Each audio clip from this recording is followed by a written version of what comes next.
इस पत्ते में सूरज की किरणों को सबसे ज्यादा मात्रा में सोखने की क्षमता होती है। इस पत्ते के सेवन से इंसानी गतिविधि को एक अलग स्तर तक ले जाया जा सकता है। और अगर आप इसका सेवन करते हैं तो ये आपके न्यूरोलॉजिकल सिस्टम को बढ़ाता है।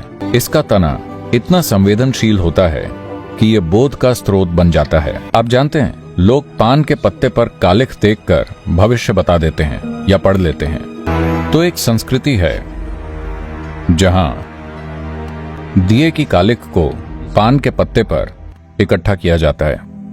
हो सकता है आप में से कई लोगों को यह पता ना हो कि पान का पत्ता क्या होता है। भारत में इसका बहुत महत्व है। ये बहुत अच्छा पाचक है।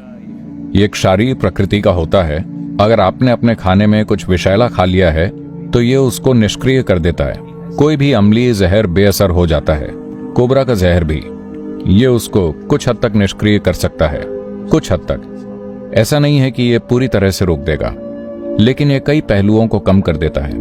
इसलिए खाने के अंत में लोग इस वेथलाई या विलेडेले या तांबुल का सेवन करते हैं। इस पत्ते के सेवन से मानव गतिविधि को दूसरे स्तर पर ले जाया जा सकता है। और ये पत्ता तभी काम करता है जब इसका तना कम से कम 1 इंच का हो। अगर आप इसे ज्यादा पास से काट देते हैं तो इसमें वो बात नहीं रहती।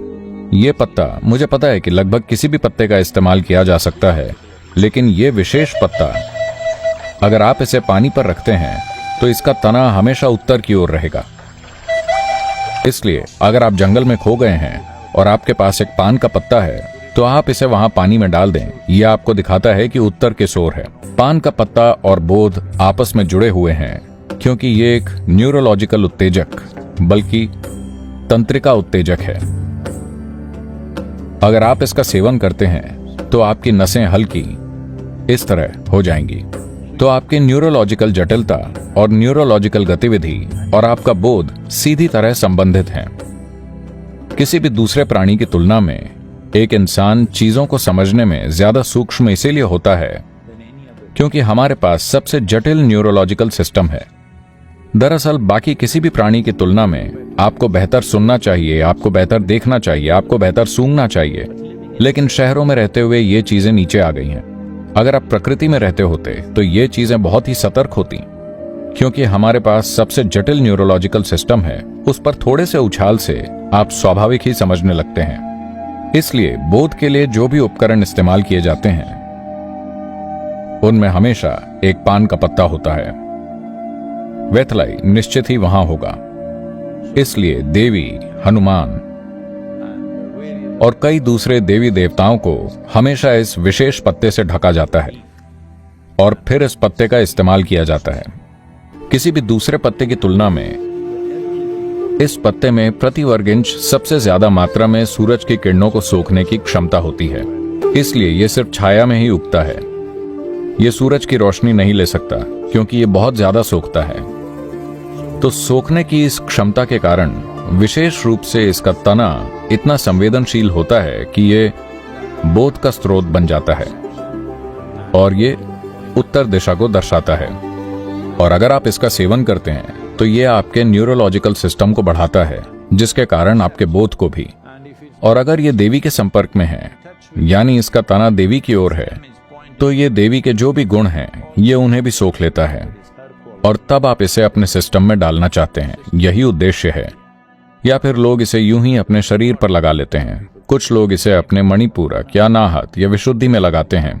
ये चीजें ना करें क्योंकि इसके लिए खास तैयारी की आवश्यकता होती है, लेकिन आप इसका सेवन कर सकते हैं। हर दिन नहीं, कभी कभार अगर आप चाहें आप इसका सेवन कर सकते हैं। ये निश्चित ही आप देखेंगे कि थोड़ा उछाल लाएगा। ये उत्तेजक है, पर कॉफी या चाय की तरह नहीं। ये उतना ज्यादा तेज नहीं है, पर यह काम करता है।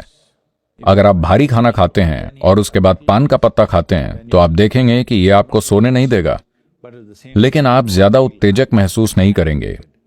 न्यूरोलॉजिकल सिस्टम में हल्की सक्रियता आती है।